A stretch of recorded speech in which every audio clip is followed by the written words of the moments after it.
எல்லாருக்கும் வணக்கம். நான் உங்க ஆனந்த் பாலா. வாங்க வீடியோக்குள்ள போலாம். நம்ம இன்னைக்கு பார்க்க போறது பார்த்தீங்கன்னா, ரீசென்ட்டா அந்த 1 வாரத்துக்கு முன்னாடிலேருந்து மிகப்பெரிய ஒரு மழை வந்து ஸ்ரீலங்காவ அதாவது இப்ப வரையும் வந்து மக்கள் வந்து அவதிப்பட்டுக்கிட்டு இருக்காங்க. ஏன்னா, அப்ப வரையும் அவங்க வந்து முகாம்ல தான் தங்க வச்சிருக்காங்க. அந்த மாரி வந்து 4000க்கு மேல வந்து வீடுகள் வந்து இப்ப வரையும் சேதமாயிருக்கு அப்படிங்கிறாங்க. 15,000க்கு மேல வந்து வீடுகள் வந்து அதாவது அந்த வீட்ல தங்க முடியாது. பாதி சேதமடைஞ்சிருக்கு, பாதி சேதமடையாம இருக்கு.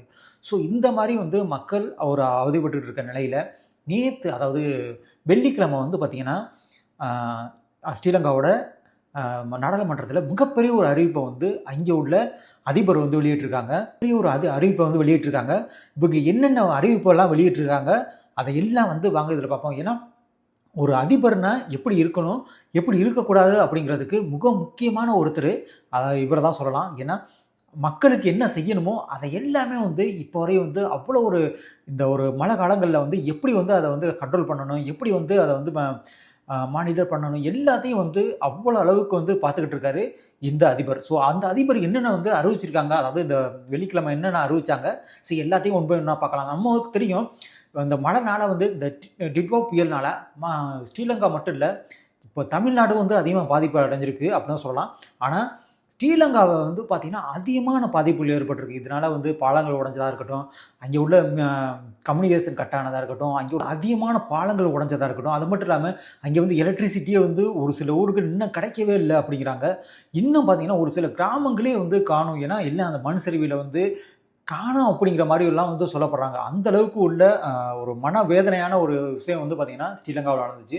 இந்த ஸ்ரீலங்காவுல இப்ப வந்து இந்த கவர்மெண்ட் வந்து மிகப்பெரிய ஒரு அறிவிப்ப வெளியிட்டிருக்காங்க. என்ன அறிவிப்புன்னா, அந்த மக்களுக்கு என்ன செய்யணுமோ அத கரெக்ட்டா வந்து செஞ்சிருக்காங்கன்னு தான் என்னோட ஒரு ஒப்பீனியனா இருக்கு. அவங்க என்னென்ன சொல்லியிருக்காங்கன்னு பார்த்தீங்கன்னா, இதுல வீடுகள் வந்து 4164 வீடுகள் வந்து இப்போ வரையும் சேதமடைஞ்சிருக்கு அப்படிங்கிற மாரி சொல்லப்படுறாங்க. அந்த 4164 வீடுகளுக்கும் வந்து இவங்க இந்த கவர்மெண்ட் இப்ப என்ன அறிவிச்சிருக்காங்கனாக்கா, ரூ. 50,00,000 வந்து நாங்க தர்றோம். நீங்க வீடு கட்டிக்கங்க. உங்களுக்கு வந்து அந்த இடத்துல வீடு கட்ட முடியலையா? ஏன்னா தெரியும், இந்த மலைப்பாங்கான இடத்துலலாம் வந்து வீடு இருந்ததெல்லாம் வீடு அடிச்சுட்டு போயிருச்சு. அந்த இடமும் வந்து நீங்க அந்த இடத்துல வீடு கட்ட முடியுமா என்னன்னே தெரியாது. இடம் இருக்கான்னே தெரியாது. அந்த அளவுக்கு இருக்குது. அப்படி இருக்கும்போது உங்களுக்கு ஒரு இடம் வேணும்னா, நீங்க ஒரு இடத்த போய் வாங்கிக்கலாம். அதுக்கு உண்டான ஒரு 50,00,000த்தையும் தர்றாங்க. ஏன்னா, வீடு கட்டுறதுக்கு ஒரு 50,00,000 தர்றோம். இன்னும் ஒரு 50,00,000 வந்து நீங்க ஒரு இடம் வாங்குறதுக்கு வந்து நாங்களே வந்து ஹெல்ப் பண்றோம். அதாவது கவர்மெண்ட்டே வந்து ஹெல்ப் பண்றோம் அப்படிங்கிற மாரிலாம் சொல்லப்படுறாங்க. அந்த அளவுக்கு ஒரு குடும்பத்துக்கு வந்து ரூ. 1,00,00,000 வந்து நாங்க தர்றோம் அப்படிங்கிற மாரி வந்து இப்ப இந்த கவர்மெண்ட் வந்து மிகப்பெரிய ஒரு அறிவிப்பை வெளியிட்டிருக்காங்கன்னு தான் சொல்லலாம். அதுக்கு அடுத்து பார்த்தீங்கன்னாக்கா, இதுல 67,505 வீடுகள் வந்து பகுதி அளவு, அதாவது இதுக்கு முன்னாடி பார்த்தீங்கன்னாக்கா 4,164 வீடுகள் வந்து சுத்தமா வந்து வீடே இல்ல. தரைமட்டமாச்சு அந்த அளவுக்கு உள்ளது. இந்த ஒரு பாதி வீடுகள் நீங்க வந்து ஃபுல்லா யூஸ் பண்ண முடியாது. ஆனா, பாதி அளவுகள் வந்து இடிஞ்சிருக்கு, பாதி அளவு இடியாம இருக்குது. அந்த மாரி உள்ள வீடுகளுக்கு வந்து இப்ப ரூ. 25,00,000 வந்து நாங்க உங்களுக்கு காசோலையா தர்றோம். நீங்க வந்து வீட வந்து கட்டிக்கங்க அப்படிங்கிற மாரி எல்லாம் வந்து அறிவிப்ப வந்து இப்ப வெளியிட்டிருக்காங்க அப்படிங்கிற மாரி சொல்றாங்க. அந்த அளவுக்கு வந்து இப்போ உள்ள இந்த கவர்மெண்ட் வந்து எப்படி என்ன செய்யணும், எந்த காலகட்டங்கள்ல என்னென்ன செய்யணும் அப்படிங்கிறத ஒரு உன்னிப்பா கவனிச்சு வந்து செஞ்சிருக்காங்கன்னு தான் சொல்லலாம். அந்த அளவுக்கு எப்படி வந்து இவ்வளவு பணங்கள், ஏன்னா ஆல்ரெடி அங்கே வந்து அந்த கவர்மெண்ட்டே அந்த நாடே வந்து ரொம்ப கஷ்டப்பட்டுட்டு இருக்காங்க. அப்படி இருக்கும்போது அவங்களுக்கு எப்படி இவ்வளோ பணம் வரும் அப்படின்னு பார்த்தீங்கன்னா, வேற ஒண்ணும் இல்ல. அங்கே வந்து பார்த்தீங்கன்னா, இப்ப அங்க இந்த ஸ்ரீலங்காவுலேருந்து உள்ள வெளிநாடுகள்ல போயிட்டு வேலை பார்ப்பாங்க பார்த்தீங்களா, அவங்க எல்லாருமே வந்து அதிகமான டொனேஷன வந்து அங்கே அந்த கவர்மெண்ட்டுக்கு குடுத்துருக்காங்க அப்படிங்கிற மாரி சொல்றாங்க. அது மட்டும் இல்லாம இந்தியா உள்பட, அமெரிக்கா உள்பட மிகப்பெரிய நாடுகள், எல்லா நாடுகளும் சரி, அமீரகம் உள்பட எல்லா நாடுகளும் வந்து அவங்களுக்கு வந்து அவங்களோட அந்த வெள்ளத்துக்கான என்னென்ன குடுக்கணுமோ, அதாவது வந்து பண உதவி பண்ணிட்டு இருக்காங்க அப்படிங்கிற மாரி சொல்றாங்க. அந்த பணத்த தான் வந்து இந்த மக்களுக்கு வந்து, ஏன்னா அவங்களும் கவர்மெண்ட்டா எடுத்துக்கலாம். இதுக்கு முன்னாடி உள்ள கவர்மெண்ட்லாம் தெரியும் உங்களுக்கு எப்படின்னு.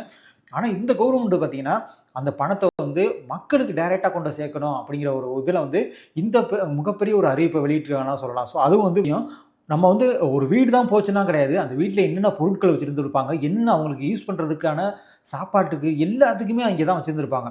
அந்த பொருட்கள் எல்லாமே வந்து இப்ப அவங்களுக்கு இல்ல. அதனால என்ன பண்றாங்கனாக்க, கவர்மெண்ட் இன்னொரு மிகப்பெரிய ஒரு அறிவிப்ப வெளியிட்டிருக்காங்க. என்ன அறிவிப்புனாக்க, உங்களுக்கு வந்து ஒரு ரூ. 50,000 வந்து உங்களுக்கு காசு தர்றோம்.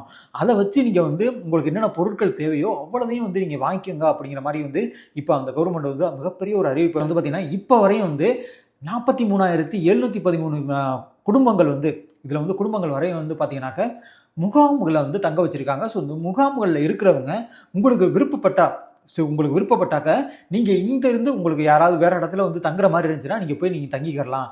ஏன்னா மக்கள் வந்து அதிகமாக ஒரே இடத்துல கூட்டமாக இருக்கிறாங்க. ஸோ அப்படி இருக்கும்போது உங்களுக்கு விருப்பப்பட்டாக்கா நீங்கள் வந்து வேறு இடத்துல போய் நீங்கள் ஸ்டே பண்ணிக்கலாம். அதுக்கு 3 மாதத்துக்கு உண்டான அதாவது அந்த வாடகை வந்து கவர்மெண்ட்டே ஏற்றுக்கிறோம் அப்படிங்கிற மாதிரிலாம் சொல்கிறாங்க.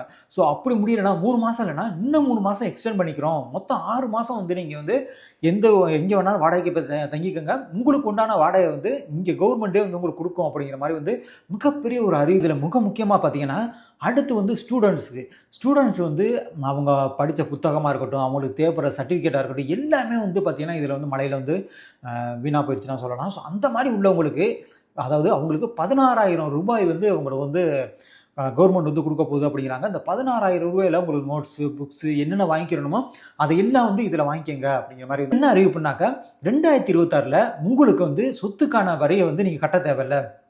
நீங்கள் ஃபார் எக்ஸாம்பிள் நான் வந்து நம்ம வீட்டில் இருக்கேன்னா நம்ம வீட்டுக்குன்னு ஒரு ரசீது இருக்கும். ஒரு நம்ம இடம் இருக்குன்னா இடத்துக்கான ஒரு ரசீது இருக்கும். ஸோ அதுக்கெல்லாம் நீங்கள் வருஷம் நீங்கள் வந்து கவர்மெண்ட்டுக்கு வந்து வரி கட்டணும். ஸோ அந்த வரியை வந்து நீங்கள் வந்து இந்த ஒரு வருஷத்துக்கு வந்து 2026 கட்ட வேண்டாம். நார்மலாக வந்து 2027 வந்து நீங்கள் எப்போதும் கட்டுற மாதிரி இருக்கும் அப்படிங்கிற மாதிரி மிகப்பெரிய ஒரு அறிவிப்பை வெளியிட்டிருக்காங்க சொல்லலாம்.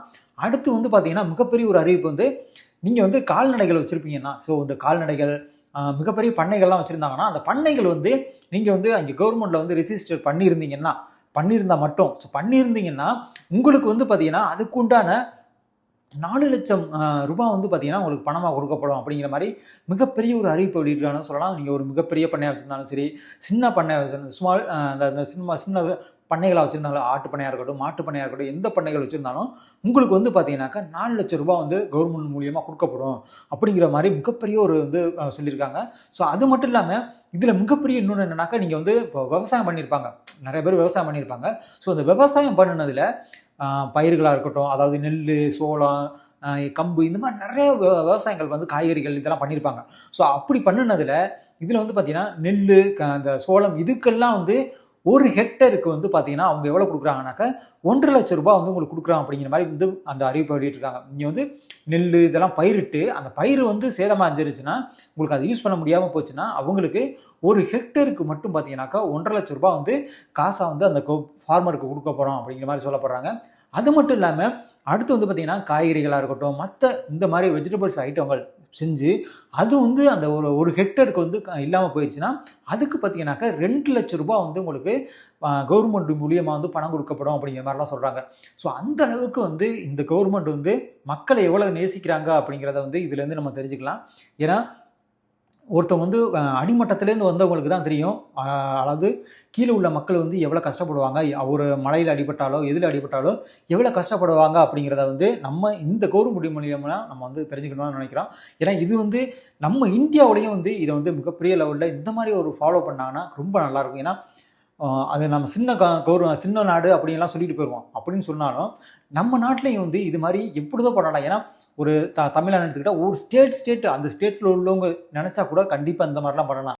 ஆனால் அப்படி பண்ணுறாங்களாங்கிறது நம்மளுக்கு கேள்விக்குறி தான். ஆனால் இருந்தாலும் இப்போ ஸ்ரீலங்காவில் ஆஃப்டர் இந்த மலைகள் இந்த வெள்ளம் வந்ததுக்கப்புறம் இப்போ வந்து இந்த ஒரு அறிவிப்பை வந்து அங்கே உள்ள கவர்மெண்ட் வந்து அங்கே உள்ள பாராளுமன்றத்தில் வந்து அறிவிச்சிருக்காங்க. ஸோ இதை தான் நம்ம அந்த வீடியோவில் பார்க்குற மாதிரி இருந்தால் வாங்க அடுத்த வீடியோவில் பார்ப்போம். நாங்கள் ஆனந்த் பாலா. வணக்கம்.